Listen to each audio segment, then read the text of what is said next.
You can now make online payments to National Institute of Occupation Safety and Health via GovPay.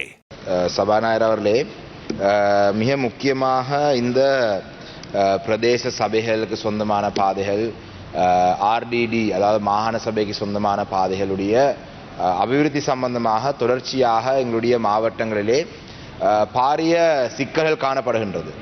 கௌரவ அமைச்சர் அவர்கள் இந்த நிதியை ஒதுக்கியிருக்கிறதாகவும், அவர் இந்த நிதியை இல்லாவிட்டால் இந்த பொறுப்பை இல்லாட்டி இந்த நிதியை ஆர்டிஏ ஊடாக இல்லாட்டி டிரான்ஸ்போர்ட் மினிஸ்ட்ரியூடாக இல்லாட்டி ஹைவேஸ் மினிஸ்ட்ரியூடாகத்தான் இந்த பாலம் செய்யப்பட போகிறதாக அவருடைய அந்த 40 மில்லியன் நிதி அவங்களுடன் இணைந்து தான் செய்வதாக சொல்லியிருக்கிறார். கௌரவ சபாநாயகர் அவர்களே, என்னுடைய கேள்வி என்று சொன்னால், மட்டக்களப்பு மாவட்டத்தை பொறுத்தளவிலே எங்களுடைய படுவாங்கரை பிரதேசத்தை மலுவாங்கரை பிரதேசத்தை இணைக்க வேண்டிய வகையிலே பல பாலங்கள் இருக்கின்றது. நாங்கள் ஜனாதிபதியை சந்தித்த பொழுது 2024ஆம் ஆண்டு டிசம்பர் மாதத்திலே நாங்கள் இந்த பாலங்களை புனரமைப்பதை பற்றி நாங்கள் பல தரவையிலே நாங்கள் பேசியிருக்கிறோம். கௌரவ அமைச்சர் பிமல் ரட்நாயக் அவர்கள் மட்டக்களப்பு மாவட்டத்துக்கு வருகை தந்த பொழுதும் நாங்கள் இந்த சில இந்த பாலங்களை அமைக்கிறது பற்றி நாங்கள் நேரடியாகவே வேண்டுகோள் முன்வைத்திருக்கோம். எங்களுடைய கௌரவ பிரதேச அபிவிருத்தி குழு தலைவர் இந்த சபையில் இருக்கின்றார். அந்த வகையிலே கௌரவ சபாநாயகர் அவர்களே, பட்டிருப்பு பாலம் அதாவது பற்றுப்பு பாலத்துடைய அபிவிருத்தி சம்பந்தமாக நாங்கள் கோரிக்கை முன்வைத்திருக்கிறோம். இதுவரைக்கும் அந்த வேலையில் நடந்ததாக தெரியவில்லை. அதே நேரத்திலே மண்டூர் குருமம்பலி பாலம் அது சம்பந்தமாக இந்த நடவடிக்கையும் எடுத்ததாக எங்களுக்கு தெரியவில்லை. அம்பலாந்துறை குருக்கள் மடம் பாலம் இது சம்பந்தமாக இந்த நடவடிக்கை எடுத்ததாகவும் எங்களுக்கு தெரியவில்லை. நரிப்புல் தோட்டத்துக்கு போறதுக்கான பாலம் அது சம்பந்தமாக இந்த நடவடிக்கை எடுத்ததாகவும் தெரியவில்லை. மகிழவட்டுவானுக்கான பாலம் கடந்த வெள்ளத்திலே அடிப்பட்டது இதுவரைக்கும் புனரமைக்கப்பட்டதாக தெரியவில்லை. இதை தாண்டி கிரான் பாலம் என்னென்றா கௌரவ சபாநாயகர் நான் சொல்ல வரும் விடயம் என்னென்றால், படுவாங்கரை மலுவாங்கரை முனைத்து எங்களுடைய மக்களுடைய வாழ்க்கையை ஒரு ஒரு எஃபிஷியண்டாக நாங்கள் நேரத்தை வீணடிக்காத முறையிலே செய்வதற்கு உங்களுடைய மாகாண சபை அமைச்சின் ஊடாக இந்த அதிகாரங்களை நீங்களே உங்களுடைய பதிலே குறிப்பிட்டிருந்த நீங்கள் transport highways minister. Can you shorten your question? Yes sir, I am trying to explain it to the minister because otherwise there is no point. No. You limit to the 2 minutes. Now almost 2 minutes. You have taken 2 minutes. No, that's please, okay sir. We only get to ask questions once in 4 months. Short. We have discussed this at the business committee. That is very fundamental. Please short. I was just concluding my question. Please don't interrupt me sir. No. You have taken 2 minutes. Okay. Honorable member.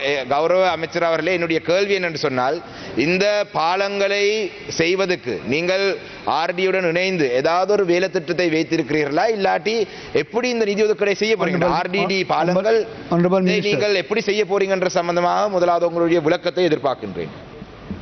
Honorable Minister. ගරු කතානායකතුමනි, ගරු මන්ත්‍රීතුමා විසින් ඉදිරිපත් කරපු මූලික ප්‍රශ්නයට අදාළව තමයි මම පිළිතුරු ලබා දුන්නේ. නමුත් එතුමා සඳහන් කරපු තවත් මාර්ග පාලම් කීපයක් ගැන තොරතුරු එතුමා ඉදිරිපත් කළා. මේ තත්ත්වය මඩකල්පුවේ වගේම රටේ අනිකුත් ප්‍රදේශවලත් அடுவெடி வசியம் தக்கினே. அமைச்சர் குறிப்பிட்டது போல ஏனைய மாவட்டங்களை மட்டக்களப்பு மாவட்டத்தை நீங்கள் ஒப்பிட முடியாது. மட்டக்களப்பு மாவட்டம் ஒரு ஆறு பாவியால படுவாங்கரை எழுவாங்கரை பிரிக்கப்பட்டிருக்கு. அப்ப ஏனைய மாவட்டங்கள் இருக்கிற பாலமும் இதுவும் நீங்கள் ஒன்றாக கருத முடியாது. அதே நேரத்தில் நீங்கள் பிரதேச அபிவிருத்திக்குழு கூட்ட தீர்மானம், மாவட்ட அபிவிருத்திக்குழு கூட்ட தீர்மானம் என்று சொல்றீர்கள்.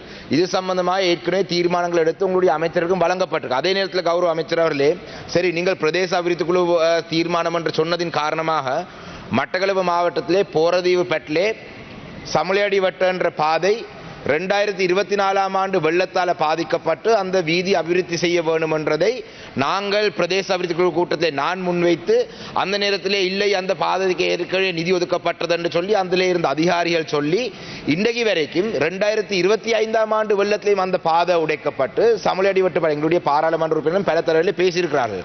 இருந்தாலும் கூட அதிலே அந்த வீதியை காக்காட்சி வட்டிலிருந்து அனகட் வரைக்கும் போகும் வரைக்கும் அந்த வீதியை அபிவிருத்தி செய்வதற்கு மட்டக்களப்பு மாவட்டத்துக்கு நாங்கள் பேசி ஒரு குறிப்பிட்ட நிதி வந்தும் உங்களுடைய செயல்திறன் இல்லாத செயல்பாடுகளினால் அதிலே ஒரு குறிப்பிட்ட அளவு நிதி இன்று மீண்டும் மத்திய அரசாங்கத்துக்கு திரும்பி போயிருக்கிறதாக பிரதேச செயலாளர் சொல்கின்றார்.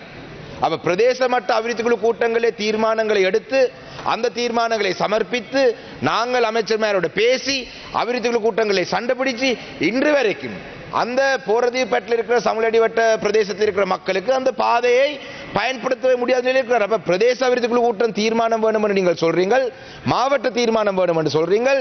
இந்த தீர்மானங்களை எடுத்து உங்களுக்கு வழங்கிய பிற்பாடு அந்த அனுப்பின நிதியை கூட அந்த அனுப்பின நிதியை வைத்து வேலை திட்டத்தை முடிக்க முடியாத செயல்திறன் இல்லாத நபர்கள் என்றதை ஏற்றுக்கொள்றீங்களா? அதுக்கு அங்கால ஒரு கேள்வியே இல்லை. நன்றி.